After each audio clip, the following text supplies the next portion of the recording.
In this video, I'll show you how to replace the battery inside of your Nissan key fob if it's looking like this one. This one is from a Nissan Versa, but I'm sure it got used from many other Nissan models. So take a flathead screwdriver. You can also take a knife, something really slim.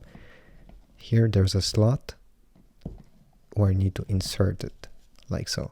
And then you just need to twist it. Here we go. This way you'll be able to open the casing in two parts. Here we go. So this is how it looks inside. The battery's right there. It's facing down. Take back your screwdriver. You can take a smaller one just to remove it from there. So this key fob takes a CR2025 3 volts battery. This is the one you need.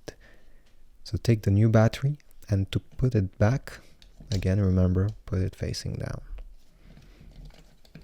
Now all you need to do is to click the whole casing back how it was. Make sure everything clicked so there's no water, nothing that goes in. And you're done.